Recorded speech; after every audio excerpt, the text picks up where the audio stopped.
Welcome back to another episode of How Did They Grow? I created this podcast because I wanted you to learn how other coaches, freelancers, service providers, and course sellers are growing their business, landing 10 to 20 new clients every single month, paying them 50, 100, 200K months. See, if they've done it, you can too. And that's just the reality. And I want you to listen to these podcasts to understand what strategies are they using, what techniques are they exploring, because it's in these gems that you can apply it to your business and actually scale things up. When you're ready and you feel like you actually want to learn practical, proven methodologies, or even you want to hire a team that can build you a profitable personal brand, book in a chat with our team because we can guarantee you go viral and guarantee you get clients for your business. And welcome to the show, guys. This is the How Did They Grow podcast, and today we have on the real Jason Duncan. Jason, tell us a little bit about yourself.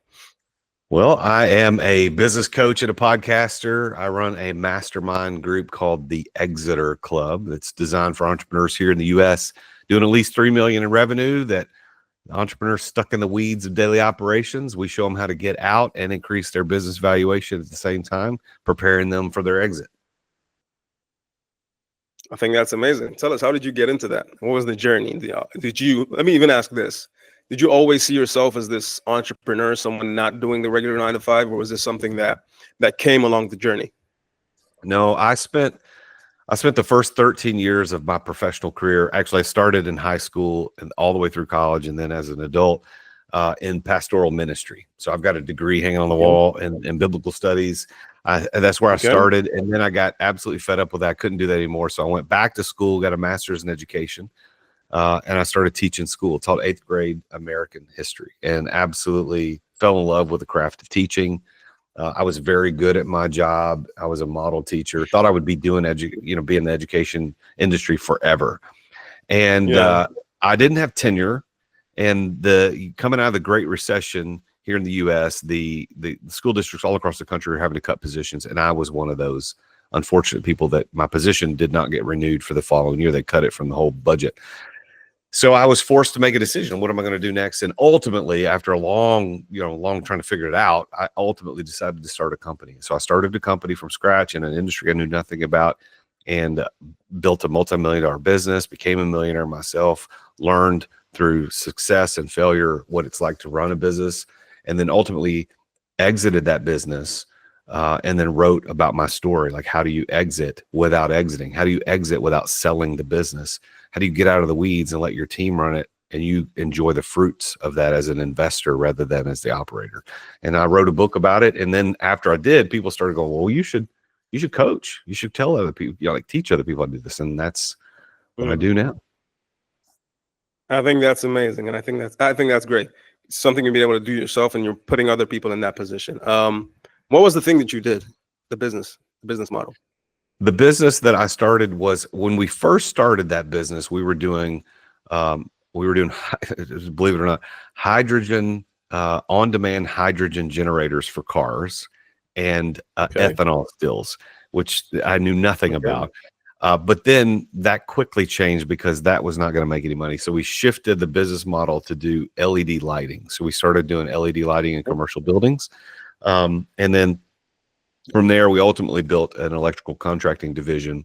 And so when the company finally closed, we were a electrical contractor and a lighting company. That's what we did for nearly 13 years.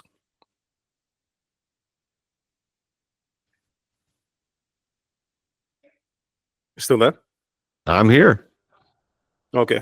Your image kind of froze up. Okay, amazing. No. 13 years. That's great. So in this journey, when did you decide to take this? Okay, then you decided coaching. You got out and you said coaching. People told you to get into coaching. You wrote the book. People thought it was amazing. Then you decided to get into coaching. So you started coaching. When was that? What year was that? So I think people ask me this, and I don't remember specifically, but I think it was in 2017. Yeah. I started with a friend of mine that I knew who was trying to get out of corporate America into starting his own deal. And he asked me, because he saw that I'd built a pretty successful company. He said, can you help me? So I started coaching him, wasn't charging him. I didn't have a company. I was still running my other company full time. I didn't have a coaching company, but I started coaching him. And there were a couple other people that were asking for advice. I would meet with every once in a while, but then it formalized in late 2019 and 2020. I started thinking I should probably do this. And then that's when it officially started. And then my podcast, I recorded the first episode December 23rd, 2020. And then it wasn't released until April of 2021. And now I'm nearly at 300 episodes. So it's been a lot of fun to watch that grow. Been a lot of fun and a wild ride. I'm definitely as you. So tell us, was your podcast the main thing in terms of growing your audience online? Did you do a lot of social media, and how has that went, and what role has that played in your business, your coaching business? Well, social media is a weird thing. Social media, like I wish that I could get off social media 100% and never look at it ever again. I hate it, but it's a necessary evil, right? It's when you're a coach, a public figure, creator, that's what you have to do. It's almost like, I think back if you had a business in the 70s and 80s, you had to be in the yellow pages. Okay. Most people today don't even know what the heck those are. The yellow pages were these books. I have no idea. Somebody would deliver them to your house or your business. They were that thick, and it had every business listed. And if you weren't in there, nobody could find you. If you're a plumber not in the yellow pages, you're out of business. So that was the 80s, 70s, 80s. Well, in the 90s, when the the World Wide Web came around in mid 90s, it started to introduce this idea. Well, if you're not online, if you don't have a website, you're out of business. Well, today, social media is that thing. If you don't have a presence on Instagram or TikTok or YouTube or whatever, Facebook, it's very difficult to be a legitimate business. So as much as I hate what social media has done to us as a society and what it's doing to our brains and our kids' brains, there is some good in it, a lot of good in it, but it's necessary. So how did I get into it? Well, when I signed up for Instagram, I don't even remember when it was. My name, Jason Duncan, was already taken. So I had to come up with something different. And so I took the real Jason Duncan, because that was just what I'm just going to take this. Well, so I started posting on Instagram, no plan. It'd be me at Barnes and Noble sitting reading a book, or me out riding a motorcycle, or me camping, or me, whatever. There was zero thought into this. It was like, you just post whatever. Well, over time, you become a little bit more sophisticated, and so I had a personal branding agent reach out to me and want to give me a free consult, and I said sure. So she this is in 2019, and she calls me, and this is before coaching, this is before all this. She calls me up, we have our consult, and she says, I've done I've looked at your YouTube, I've looked at your Instagram, looked at everything. She goes, your personal brand is the real Jason Duncan. I said, well, that's my Instagram handle. No. She says, that's your personal brand. You need to take that and run with it. That's who you are. You're authentic. You show up as yourself. You ain't BSing anybody. Like, you smoke cigars, you ride motorcycles, you go camping, you're a dude. Like, you're the real Jason Duncan. That's what you need to embrace. So I was like, okay. So I bought therealJasonDuncan.com, and I had a logo designed. And then that was the beginning of this brand. Now, once that happened, that shifted the way I showed up online. Social media, I got a lot of insight on what social media has done for me and against me, but I'll go deeper. But I want to give you a chance to kind of respond to what I just said. I'm listening. I'm loving the story. Okay, you got the domain, you got everything. So what happened next? So the domain and the brand name or the logo, kind of all that kind of happened I think in mid 2019. And so I start showing up online and say, hey, I'm the real Jason Duncan, and blah, blah, blah. I started talking about that. And at first it sounded weird and people didn't know what it was, but now it's a thing. Most people ask me, well, what's with the real? Like, what is that about? Is there a fake one? Side note, I also own the fake Jason Duncan on Instagram as well. But I only did that just to prevent anybody else from doing it. But posting on Instagram, I've made so many mistakes. I hired these stupid agencies that promise, hey, I can get you 1 million followers. Well, back in the day, if you remember, you couldn't do a swipe up on a story unless you had 10,000 followers. Remember back then? It was a deal. Like, you had to have 10,000 followers. You couldn't. You could have no interaction in your stories unless you had 10,000 followers. And of course, they don't do that anymore. And you don't even, there's not even any swipe up anymore. They got links that you push on the stories. But back then, and so my goal was, I got to get to 10,000 followers. I got to get there. So I hired this agency so they could get me to 10,000 followers. And this guy's driving, the guy who owns it, like he's driving a Lamborghini, he's on yachts, he's drinking, and I'm thinking, Yeah. Okay, whatever. So I hire him, and all he does is take my money and give me bots. So I've got all these bots. I ruined my account. And so I hired another agency. It's like, you got to help me fix this. And he's promising, well, I'll fix it. Well, I get up to 70,000 followers, 75,000 followers. So you made a new account? No, I stayed with the same one. I never changed the account. Okay. So I stayed with the Real Jason Duncan because it's my brand. It's not just the handle, it's the brand. So he says he's going to help me. I got up to 75,000 followers, and I'm still, nothing's working. It's all bots. It's all, half naked women and people from the Middle East somewhere. Just like nobody that I would ever want to interact. Yeah, not my audience. And so anyhow, I went and hired a marketing agency out of New York. And this is the marketing agency that worked with Mel Robbins, with Grant Cardone, and they became highly recommended. And they were very expensive. And I said, look, you got to help me fix this. So they went through and cleaned. And we cleaned and cleaned and cleaned. And we knocked off about 30,000 followers just going to get rid of the bots and getting stuff. And we got it culled down to where I'm at about 46,000 followers on Instagram right now. And we got that culled down to where we have a very strong confidence that those are real people. About once a week, I go and click on followers. And if there's any accounts that have been terminated, or I don't know what they call it, I'll go through and click those. Account not found. I take those out because I want to make it authentic and real.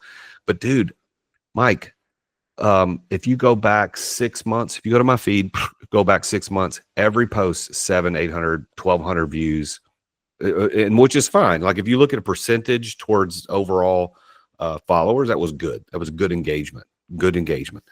But now, man, I'm struggling to hit 200. Nothing changed. So the whole metaverse, the meta, what LinkedIn, Instagram, or not LinkedIn, but Instagram, Facebook, the whole thing, they're playing games. I don't know how to fix it because I post consistently.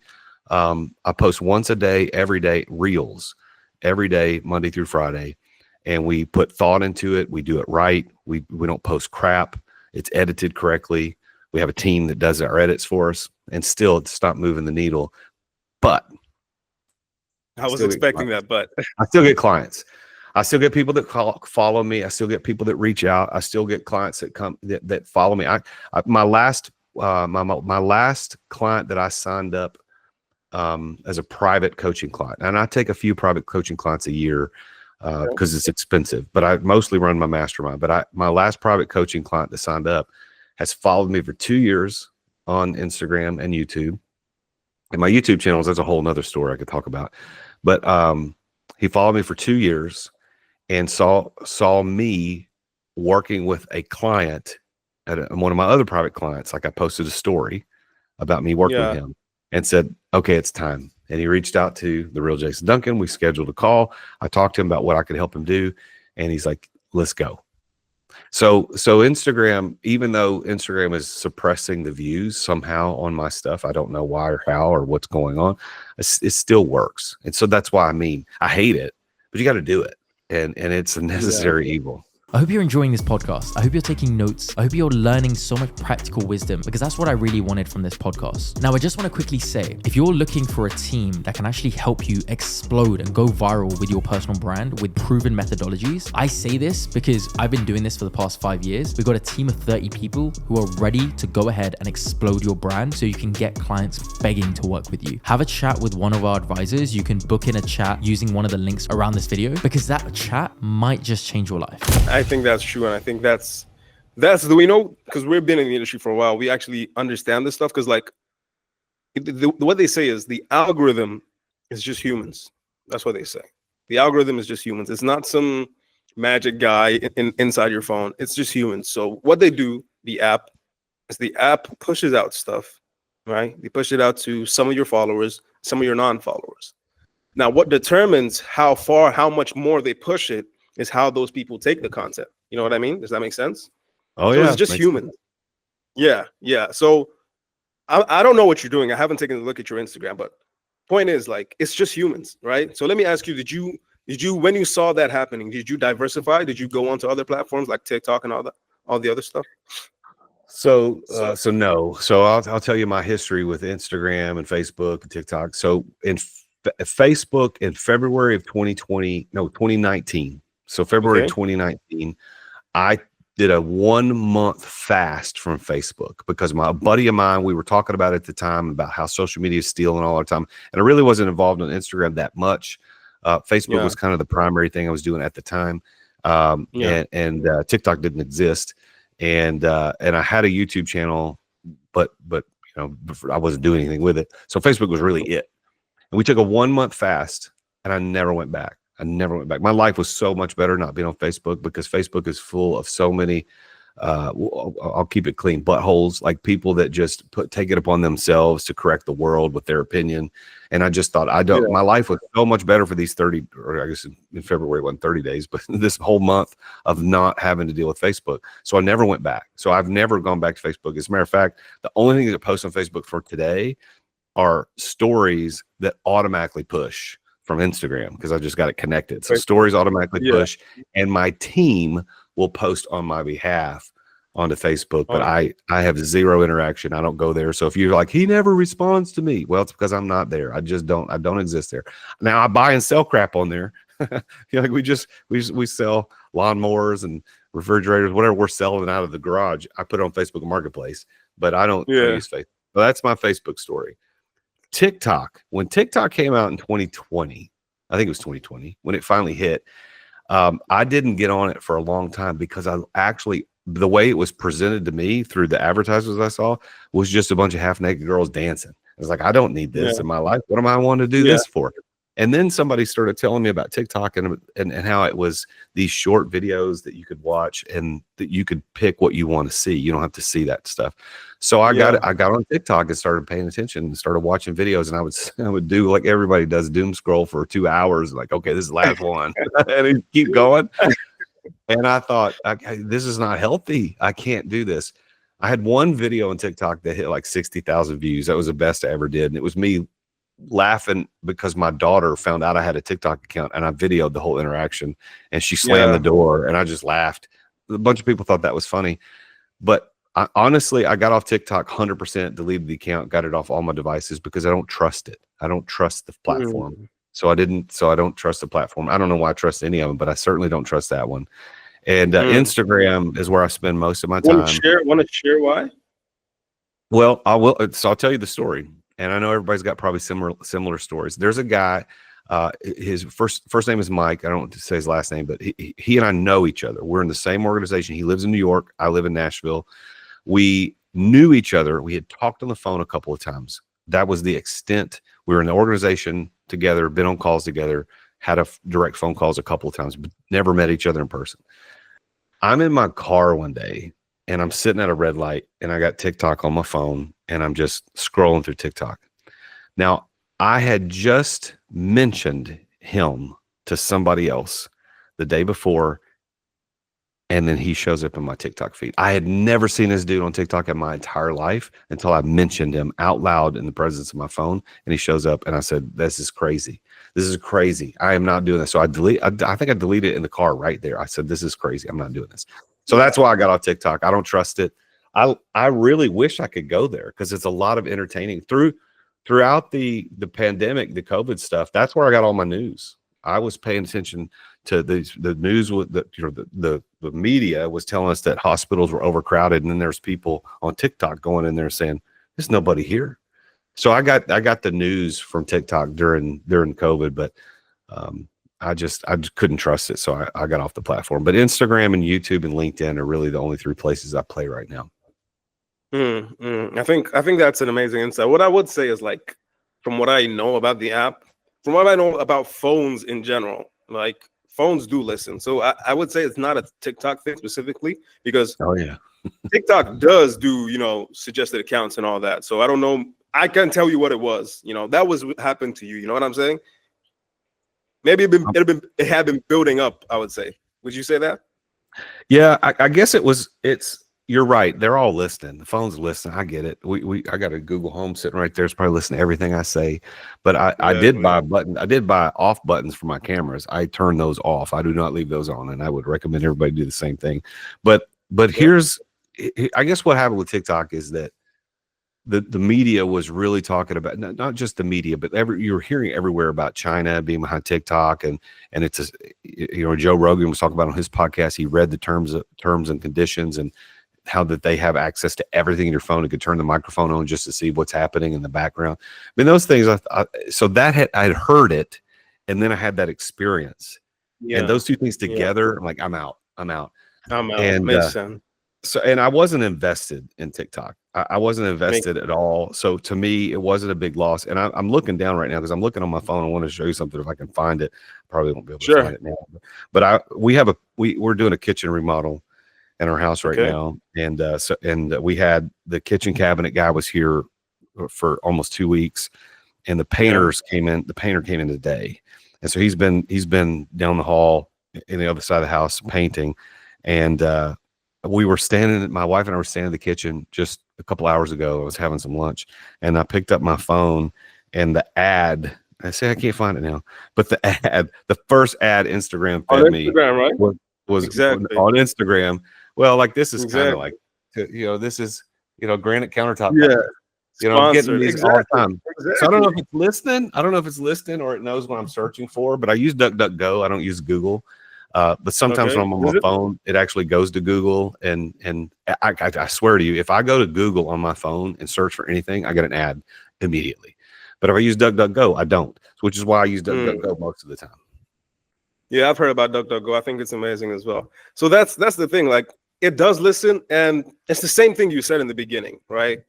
There's good sides and there's bad sides. Because if you're looking for that marble thing and you like, oh my God, I'm looking for it, and you can't find it when you're talking to your wife, you go on the app and it's like, hey, it's here, amazing. But you don't know, you have to, there's a good side and a bad side, and you just have to, it's what did you call it in the beginning? It's a necessary evil. Oh, it's you called it something. It's a necessary evil. Yeah, it is a necessary evil. But there's a lot. Listen, and I will say too, I leverage a lot of what I just talked about. The fact that I don't like it, I leverage it. I mean, we do ads. I advertise on Meta. If you go right down on Instagram, you're going to find an ad of me behind this microphone talking to this camera because I want to get clients.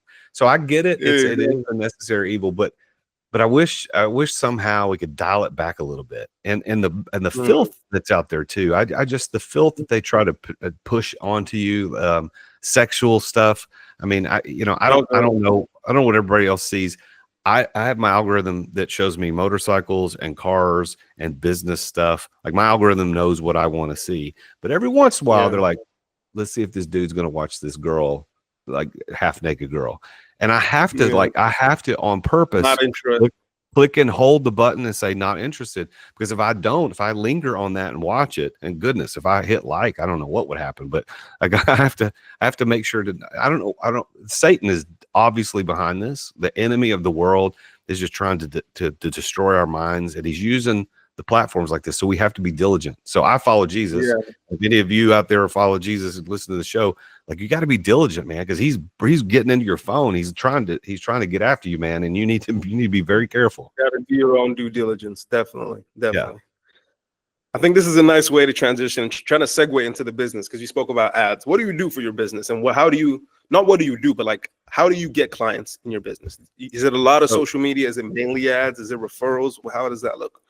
So if you break, I don't have the exact numbers, but if you break down the current clients that I'm working with now into 3 segments, I think one segment of those people are here because they saw an ad and they reached out, and that's the smallest segment. Probably a third, maybe not a third, a quarter. If you do another smaller segment, that it's people that heard about me through somebody else and just reached out and said, hey, and that might be because they read my book. That could be so heard a referral, or they read my book. So I'll do a plug on my book, Exit Without Exiting. It's an international bestseller. They read my book, and I signed up a client. This is a true story. This also feeds into social media. He was on Facebook and saw an ad, a guy pushing a book called Exit Without Selling, which is not the title of my book. Mine's Exit Without Exiting. And he says, and he has a distrust of Facebook, so he will never click an ad on Facebook. So he just went to Google and Googled, or Amazon, and Amazon looked for Exit Without Selling. He couldn't find it, but found my book and bought my book, read my book, called me, hired me. Right. So so I think if another quarter of the people either read my book or heard about me from somebody. And then the majority of people is they saw me on social media. They saw me on YouTube. They saw me speak at an event, something. They saw me presenting, whether it's like this on a camera or live on stage somewhere, and they liked what they heard and they started following me and they reached out. So that's how I get clients. I would love for the ad segment to get bigger, to have more people coming in, because that would be faster, because that happens more quickly. But we have not, in the history of running this company, found the magic bullet where ads, we can't get it to, like, the messaging to click in a way that gets enough people to book calls. And so we're still struggling with that. Still, it works. It's just really, really slow. Makes sense. So you just need to dial in the systems. Amazing. Yeah. Amazing. So now that we got that down, let me ask you, in terms of you, the real Jason Duncan, what is the goal for the real Jason Duncan in 2025? I don't know how of a year 2024 was for you, but I'm hoping you're looking to do way more in 2025. So kind of break that down. Where do you see the real Jason Duncan, you, the business, everything? So I turned 50 next Monday. So this is a big year for me. I don't feel 50. I feel like I'm in my 30s. I feel great. I'm in good shape. Sure don't look like it. Yeah, thank you. Thank you. So so this is a big year. So this is a Jubilee year for me. So if people are familiar with scripture, know Jubilee was the year, the 50th year, and everything was wiped clean. Everything started over. Like, that's kind of where I look at. For the business, I've got some personal things I want to see change this year, but for the business, I want to double the membership in my mastermind this year. I tripled last year. Amazing. But last year it started off pretty rough. So tripling, tell us about that. Yeah, there was the least number of people we'd ever had in the club since the beginning. We had started the year with 8 people in the Exeter Club, which was there were lots of reasons for that. But by the end of the year, we had 26, not 26, 24. We had 24 people by the end of the year. So, is it a one-time pay join club, or is it a subscription club? So it's annual. So you could either pay up front and you could pay annually, $25,000. That's what it costs to be part of the club. It's $25,000 for the year. Or if you want to pay monthly, it's $2,500 per month. And that's every month. That's not just 10 months. You got to pay every month. And most people pay monthly because it's just easier to cash flow and measure that. That makes sense. So that's the Exeter Club. And there's a significant number of benefits that come with that exceed the cost by a significant amount. But I want to double this year. I want to be at 50. I want to be at 50 members by the end of the year. We're at 26 right now. So I'm wanting to double, because the more what's happening, and I'm starting to see it as we grow, is that the more people are in it, the more benefit we're able to give the members and the more benefit they receive from one another, because that's what a mastermind should be. It's not about a talking head. It's about everybody helping each other. I was on a client call this morning with one of my private clients, who also, all my private clients are also members of the mastermind.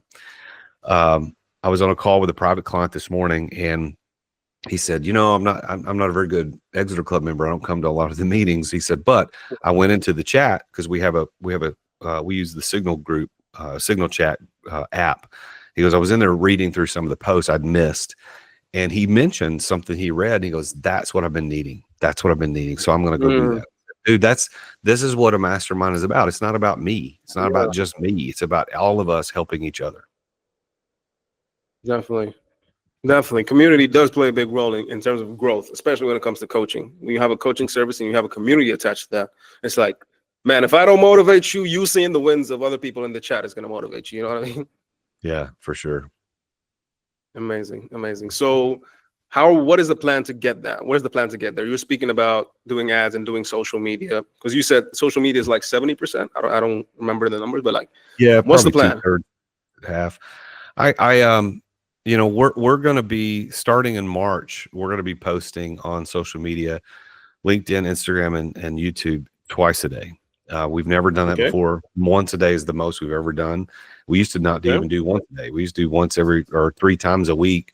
We went to once a day. Now we're going to go to twice a day just to see if that moves the needle. But we're doubling down on continuing to post short form videos on Reels and on Shorts, YouTube Shorts, videos on LinkedIn as well. And then we are working on static posts on Instagram as well, which we haven't done a lot. We might have in the whole year last year did 25 static posts for the whole year. Everything else was Reels videos. So we're doing that. And then on YouTube for long form content, of course, all of my podcasts are long form and they're edited and they're put out there and they're all there. But we started last year doing segments. So what we'll do is we'll have my editor go in and find a segment that matches our content brand guidelines. And he'll find that 5-minute segment and he'll post segments. So we're posting probably on average 3 long form videos a week on YouTube plus 5 shorts, but we're about to go to 10 shorts. So YouTube is a big channel for us. We want to capitalize on YouTube more. So this year, to get more clients, it's going to be doubling down on social media and YouTube, of course. And then we're running ads. We're spending a lot of money running ads, trying to figure this out. We've got some good funnels and lead magnets that have been designed that we feel like they're not just crappy lead magnets and funnels to get people to sign up for a call. They're actually valuable. They actually give people value in excess of the time that they're committing to do whatever we're asking them to do. So we're doing more of that. And then I am about 6 or 7 months into 2 different email companies I'm working with to do emails. And one guy is a copywriter that writes some promotions for me to do blasts where I go to all my subscribers. And then I got another guy who's built an AI sales agent, and he's learned me, he's learned everything we do, and he's sending individual emails to my list. And we've already signed up one person through that, which I think is pretty cool. So he's just sending individual emails and he can interact. So he can send a short email to you, Mike, and you can say, well, yeah, well, tell me a little bit more about that. And then he would know what to say. And you're like, that's crap. I don't want to do that. And he would know how to handle, like the AI sales agent knows how to handle that. So we're only 6 or 7 months into both of those email things. And, we're having some mixed reviews, but I would say successful on those. So we're going to continue to do that as well. But I'm always looking for, I'm always looking for people that can help me. If you can get me a client, I'll pay you. Like that's just the way it is. I will pay you. I was talking to a client today, and he was talking about, hey, if I spend 35 grand on this thing, I'll make 70. And I said, what do you think about that? He goes, that's awesome. I said, yeah, spend $1, get 2. I would do that all day. I'd spend as many dollars as I've got. I would keep giving dollars if I could spend $1 and get 2. But in this world, I need to spend $1 and get 4, or 5. I want to get more than that. But that's what we're going to be doing in 25. Amazing. I think that's amazing that you've not just, you've got different, and you've been in the business for a while, so you've got a lot of knowledge about how the funnels work and how you're going to nurture them and how you got to be consistent and all that. So let me just ask you on your end, you want to say something? Nope. Go ahead. Okay. I said, let me just ask you on your end, mentioning all this, obviously it's a lot. What do you think is going to be the biggest thing holding you back? Let's see on the content end, because all the other stuff you said it was automated, right? So what's going to be holding you back on that front? I don't think there's anything holding me back. I mean, I've got a great team. We record tons of content. I run an apprenticeship program, and I just hired a new intern. I've got a 1 video editor full-time on staff. I'm about to hire a second one. So I've got a good team. It's just a matter of, putting this all in place, and it's just a puzzle, it's just a puzzle. It's more than a puzzle.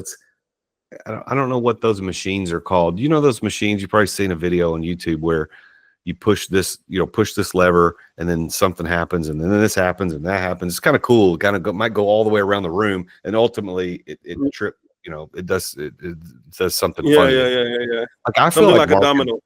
Yeah, I think it's very complicated dominoes, but I forget what those machines are called. But I think marketing, but there's a person's name I think who invented that idea. But I think marketing is like that. because there's so many pieces and parts, and you can spend days working on one piece. And when you change that, nothing else works.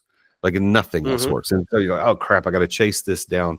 Because for instance, if you did an opt-in on your website, but you didn't have the right email sequence set up, that's wrong. Or if you got the great email sequence, but it's not connected to the right opt-in, or you're sending duplicate emails, or they didn't get the resource they wanted. I had one dude email me one time and he was pissed. He's like, unsubscribe from this. I didn't think you'd be the kind of person to say you're going to give me something, lie, not give it to me. And so I went to my team and like, who is this and what's happening? And they said, oh, he got it on this date. So I wrote him back. I said, hey man, we checked into this. It looks like you received this. Check your inbox on this date. He said, oh yeah, I got it. Thanks. I'm like, you blew up on me and you had it? Like, I don't understand. So anyway, that's marketing. That's marketing. I think it's I don't want to call it an art, but I think it is beautiful in the sense that like the struggle in tracking down all the numbers and finding where all the bottlenecks are, fixing those bottlenecks, adjusting the KPIs till you get to the point where you have essentially a cash printing machine. You know what I'm saying? Yeah, I'm looking forward to that, dude. I haven't figured that out yet. Well. Let me ask you a couple more questions before we hop on. We spoke about your goals. We spoke about what's gonna hold you back. Let's see what do you think is gonna be the main thing pushing you forward in terms of like on the ground? What's gonna be something that you need to? That's gonna double your hustle or whatever. Yeah. Well, I'm an anti-hustle guy, so that ain't gonna work. I don't believe that this life was designed for us to hustle and grind. I think hustle and grinding is a phase, but not a lifestyle. Yeah, I mean, what's gonna get you there faster, basically. Yeah, that's what I meant. Well, I think we got to figure out the ad game, man. And I've got a good ad guy that I hired a couple months ago. We're still in the process of kind of, working out some things. We just launched a second ad Sunday. And we're testing, and it's not performing well, so we're going to be making some changes. I think once we get that dialed in, the way I understand ads, and I'm not an ad guy, but the way I understand it is that once you lock in and you find, okay, this works, then you just keep doing this, a different flavor of that every single time. You just change tiny little things, and it keeps working. And it could be, you can book more calls than you can handle, but we haven't figured that out yet. So right now we're trying to figure that out. So if somebody can help me figure that out, I will, like I said, that's what I need. I need that. Amazing. Let me just ask you this before we kind of end it off. What is one thing you wish I asked you on the pod? How would you like this money, cash or in check? You do Bitcoin or Bitcoin, whatever, that's what I do. Yeah. Just I'm joking, of course. I don't know, man. I think it's fine. You ask good questions. Amazing. Where can the people go to find out and learn more about what you do? The Real Jason Duncan. You could just Google that or DuckDuckGo it. The Real Jason Duncan. You're going to find me anywhere at that. And therealjasonduncan.com is the website. And my podcast is The Root of All Success. The Root of All Success. Yeah. Amazing. That's on YouTube, right? And everywhere people listen to their podcast. Everywhere. Spotify, Apple Podcasts, Amazon Podcasts, Google Podcasts. If that even exists anymore, it's everywhere. All right, man. I think this has been an amazing one. And hopefully we can see you some other time. All right. Thanks, Mike. Yeah. Let me just end the recording. Yeah, man. I really hope you enjoyed this podcast. I want you to go away and execute everything there is that you've learned. Now, one thing I will say is if you're in a position where you're ready to actually take things to another level, you want structured, clear guidance, you want a team that can actually help accelerate you, book in a chat with our advisors. Why? We can blow up your personal brand to attract clients begging to work with you. All you got to do is book in a chat with our advisors and we can help make it happen. Sound fair enough?